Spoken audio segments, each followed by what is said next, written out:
et j'espère que ça va. Bienvenue à toi dans la Blubverse. Aujourd'hui on se retrouve pour parler du final de House of the Dragon. Petite intro comme d'habitude, surtout avant de commencer la critique, n'hésite pas à t'abonner, ça soutiendrait énormément mon travail. On fait maintenant des lives sur Twitch, donc n'hésite pas à me rejoindre également sur Twitch. Évidemment, les lives seront retranscrits sur YouTube, mais au moins sur Twitch, on pourra directement échanger pendant le live. Il y a plein de vidéos réactions, de vidéos critiques sur ma chaîne. On touche un peu à tout, il y a également des shorts qui parlent des actus ciné, des shorts d'1 minute. Donc surtout, n'hésite pas à t'abonner, t'inquiète pas, il y a du contenu. N'hésite pas non plus sur Twitch à aller faire un tour sur ma programmation. Tu verras qu'il y a pas mal de choses qui sont prévues, j'en ferai une vidéo dédiée sur YouTube. En tout cas, merci pour ton soutien et on peut passer à la critique de House of the Dragon.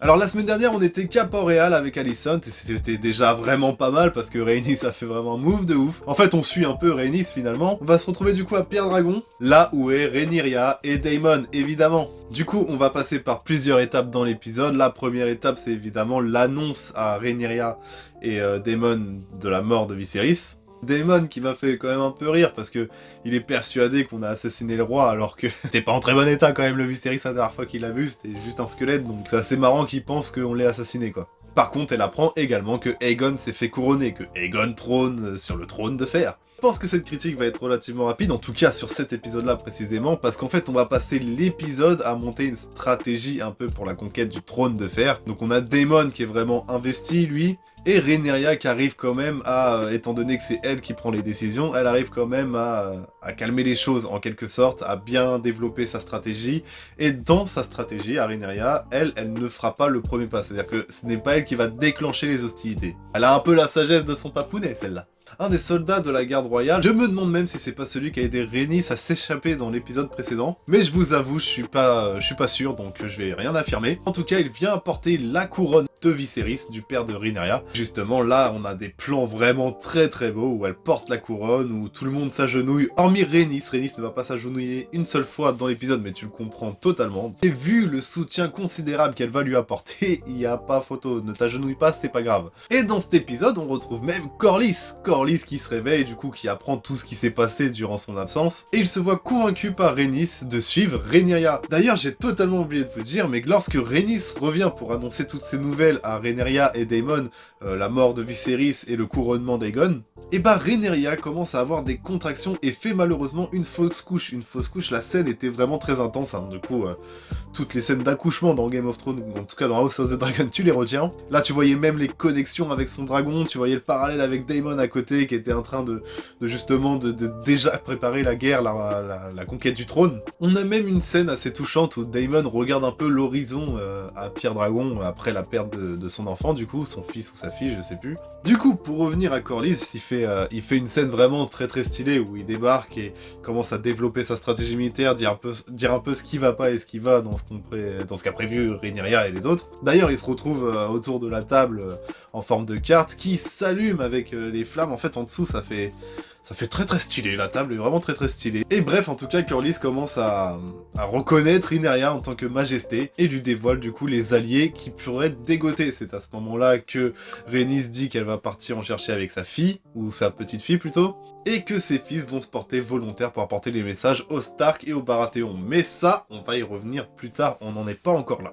Dans cet épisode, on a également la rivalité entre Rhaenyra et Daemon, en même temps qu'ils s'assemblent, hein, parce que Daemon la soutient à fond en tant que reine, mais tu sens qu'il a quand même envie de prendre certaines décisions, tu sens qu'il a envie de prendre un peu le devant, et en plus ils ont pas du tout la même façon de penser au niveau de la stratégie, au niveau de la guerre. Daemon c'est un peu un bourrin quand même, on l'a vu rien que dans l'épisode 3 de House of the Dragon, c'était quelque chose. Et au bout d'un moment, il se confronte un peu devant les autres, et du coup il demande aux autres de partir.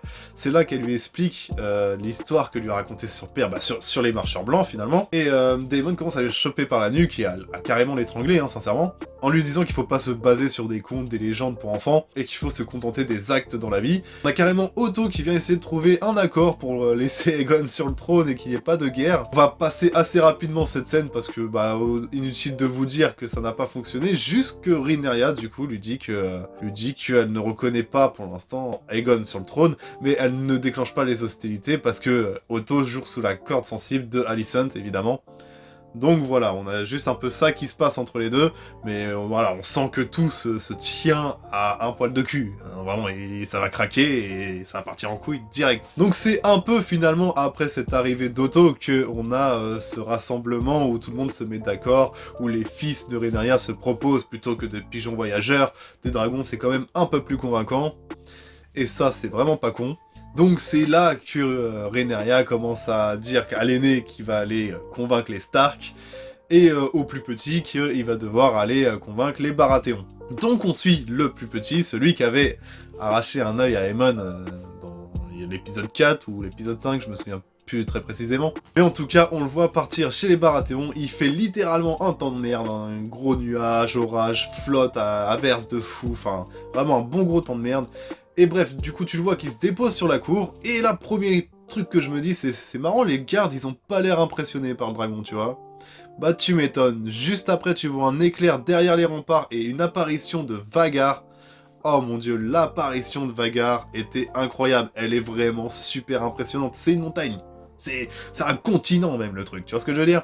Sachant que dans leur stratégie, Daemon compte beaucoup sur les dragons, et on sait qu'il y a apparemment 3 dragons sauvages à Père Dragon, il me semble. Et on voit Daemon qui en trouve un, qui chante pour essayer de l'apprivoiser, et mon dieu, ce dragon-là a l'air aussi extrêmement impressionnant. Si je me suis bien renseigné, normalement c'est le 2e dragon plus gros après Vhagar, pendant cette période-là en tout cas. Et ouais, super impressionnant, le dragon fait peur, le dragon est gros, j'ai vraiment très hâte de voir Daemon chevaucher ce dragon. Enfin bref, revenons du coup au fils de Rhaenyra, qui du coup arrive devant le roi Baratheon, et en fait il se retrouve, il voit Aemon à côté qui a déjà fait ses propositions, et Aemon lui a promis carrément un mariage, donc une bonne place dans la royauté, un mariage avec l'une de ses filles.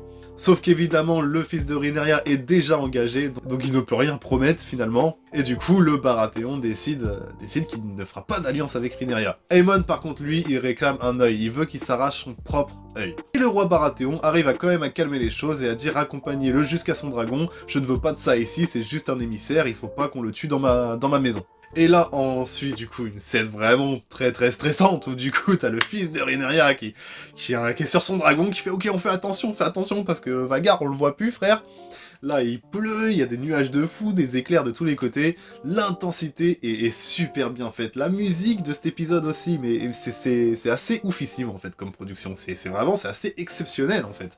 Bref, on a un plan vu d'en dessous, et là, tu commences à voir Vhagar qui vole au-dessus de son dragon, mais son dragon, c'est un pigeon, frère. C'est littéralement un pigeon à côté de, je sais même pas quoi dire, un ptérodactyle, et encore. Et c'est là, en fait, que la théorie de Viserys va un peu se confirmer. Lorsqu'il dit qu'il ne contrôle pas les dragons à 100%, c'est totalement une illusion. Bah, c'est clairement vrai. C'est un peu ce à quoi correspond la danse des dragons, d'ailleurs. C'est les dragons qui mènent la danse, et là, c'est clairement les dragons qui vont déclencher la guerre. En fait, étant donné que le petit de Rhaenyra ne contrôle pas son dragon, le dragon va essayer un peu de le défendre, et sur un coup d'impulsivité, on va dire, commence à donner un gros coup de flamme sur la tête de Vhagar. Sauf que Vhagar, il apprécie pas du tout.